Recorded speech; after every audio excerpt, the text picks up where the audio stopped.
देख रहे हैं सत्यहिंदी.com। चलिए एक नजर डालते हैं अब तक की सुर्खियों पर।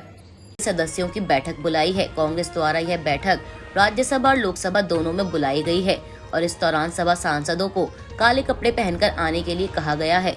गौरतलब है कि मोदी सर ने मानहानि मामले में राहुल गांधी को सूरत कोर्ट द्वारा सजा सुनाए जाने के बाद उनकी लोकसभा की सदस्यता रद्द कर दी गई थी और इसके बाद से ही कांग्रेस द्वारा लगातार विरोध प्रदर्शन जारी है। राहुल गांधी की संसद की सदस्यता खत्म किए जाने के बाद से ही कांग्रेस पार्टी लगातार केंद्र सरकार पर हमलावर है।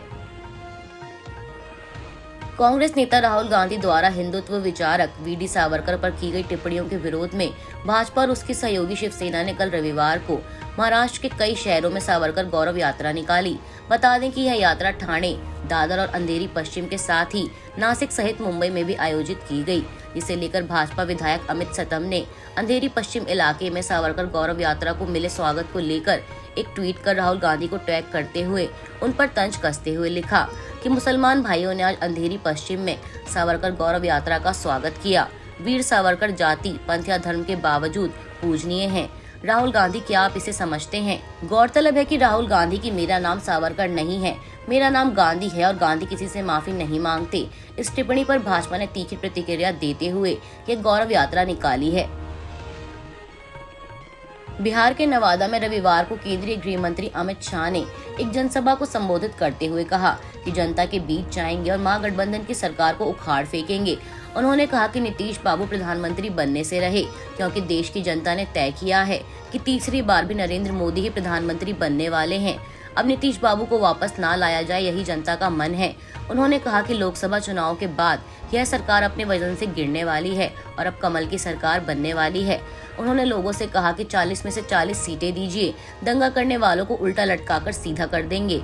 अमित शाह ने कहा कि बिहार की जनता ने यह तय कर लिया है कि सभी 40 लोकसभा सीटों पर मोदी जी का कमल खिलेगा। अगर किसी को कोई संदेह है कि चुनाव परिणामों के बाद बीजेपी जेडीयू को फिर से एनडीए में ले जाएगी, तो मैं ये स्पष्ट करना चाहता हूं कि बीजेपी के दरवाजे उनके लिए हमेशा के लिए बंद हो गए हैं।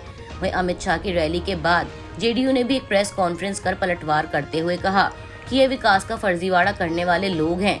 अमित शाह पिछड़े वर्ग पर हमला करके संघीय ढांचे को बर्बाद कर रहे हैं। बिहार को बदनाम किया जा रहा है। असम के मुख्यमंत्री हेमंत बिस्वा शर्मा ने दिल्ली के सीएम अरविंद केजरीवाल के एक बयान पर पलटवार करते हुए कहा कि हम लोग अतिथि को भगवान समझते हैं, लेकिन जब औरंगजेब असम आया था तो उसे अतिथि की तरह सम्मान नहीं दिया गया था। इसलिए मैं केजरीवाल से सिर्फ इतना कहना चाहता हूं कि जब आप यहां झूठ बोलने आए तो हमने आपको कुछ नहीं कहा। इसके बाद भी आपको जितना सम्मान मिलना चाहिए था वो हमने दिया। हमने तो आपको सुरक्षा तक दी, लेकिन जब हम दिल्ली जाते हैं तो आप तो सुरक्षा तक नहीं देते। कोविड के समय में मैंने आपको इतने लोगों के बारे में ट्वीट किया, लेकिन आपने एक भी रिप्लाई नहीं दिया। इसलिए ज्यादा नहीं बोलना चाहिए, हमको हमारे हिसाब से चलने दीजिए। आज असम विकास की तरफ जा रहा है और हमें कोई आम नहीं चाहिए। हम खास बनकर ही विकास करेंगे। हमारे असम के लोग आम नहीं हैं, हमारे असम के लोग खास आदमी हैं और पूरे देश को एक दिन हम लोग शिक्षा, संस्कृति और खेल से जीत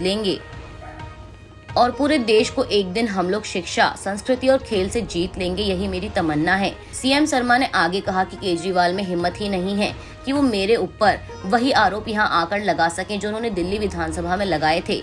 मैं उन्हें ऐसा करने की चुनौती देता हूँ। ऐसे लोग सिर्फ विधानसभा में ही हीरोपंती दिखा सकते हैं, क्योंकि उन्हें पता है कि वहाँ बोलने से किसी पर कोई केस नहीं हो सकता। अगर आप मर्द हैं तो एक मर्द की तरह बात कीजिए, अगर आप महिला हैं तो महिला की तरह बात कीजिए, लेकिन कभी कायर की तरह बात तो मत ही कीजिए। गौरतलब है कि दिल्ली के मुख्यमंत्री अरविंद केजरीवाल ने रविवार को असम में की गई अपनी पहली रैली में सीएम शर्मा पर जमकर हमला बोला था। उन्होंने कहा था कि एक राज्य का मुख्यमंत्री किसी दूसरे राज्य के सीएम को धमकी दे, ये कहीं से भी शोभा नहीं देता। सीएम केजरीवाल ने असम के मुख्यमंत्री की नेतृत्व क्षमता पर भी सवाल उठाया था। उन्होंने कहा था कि सीएम शर्मा ने पिछले 7 वर्षों में केवल गंदी राजनीति की है। बिहार सरकार ने रामनवमी उत्सव के दौरान हुई हिंसा के बाद नालंदा जिले में इंटरनेट सेवाओं के निलंबन को 4 अप्रैल तक बढ़ा दिया है। गौरतलब है कि बिहार के नालंदा में रामनवमी के जुलूस को लेकर हिंसा, पथराव और आगजनी हुई थी। इस दौरान कई छोटे बड़े वाहनों में आग लगाई गई और दुकानों में भी तोड़फोड़ हुई। इस दौरान कुछ लोगों को गोली भी लगी और कई घायल भी हुए। बता दें, नालंदा मुख्यमंत्री नीतीश कुमार का गृह जिला है। शुक्रवार के दिन भी यहां रामनवमी की यात्रा के दौरान उपद्रव, हिंसा, फायरिंग, तोड़फोड़ और आगजनी देखने को मिली थी। वहीं शनिवार को भी ऐसा ही माहौल रहा। इतना ही नहीं, इस दौरान कई राउंड्स गोलीबारी की बात भी सामने आई थी, जिसके चलते पुलिस और प्रशासन की टीम हालात कंट्रोल करने की कोशिश में जुटी है। बता दें, शुक्रवार के दिन नालंदा में लहेरी थाना क्षेत्र के गगन दीवान के पास रामनवमी जुलूस के बाद दो समूहों के बीच झड़प के बाद कम से कम 14 लोग घायल हुए थे। उनमें से 4 को गोली भी लगी थी, जिनमें से 3 को पटना मेडिकल कॉलेज और अस्पताल में रेफर किया गया था। इस बाबत नालंदा जिले के जिलाधिकारी शशांक शुभांकर ने कहा था कि हम सीसीटीवी फुटेज, ड्रोन कैमरा और वीडियोग्राफी के जरिए घटना की जानकारी हासिल कर रहे हैं।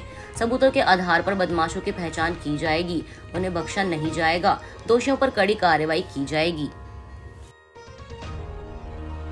आईपीएल 2023 के तहत रविवार को बेंगलुरु एम चिन्नास्वामी स्टेडियम में खेले गए दिन के दूसरे मुकाबले में रॉयल चैलेंजर्स बेंगलोर ने मुंबई इंडियंस को 8 विकेट से हरा दिया। मुंबई इंडियंस ने पहले बल्लेबाजी करते हुए 20 ओवर में 7 विकेट खोकर 171 रन बनाए थे। वहीं लक्ष्य का पीछा करते हुए बेंगलोर ने 16.2 ओवर में ही इस टारगेट को चेस कर लिया और कल के मैच में जीत अपने नाम दर्ज की। आज के लिए बस इतना ही। बाकी की खबरों के लिए जुड़े रहिए सत्यहिंदी.com के साथ।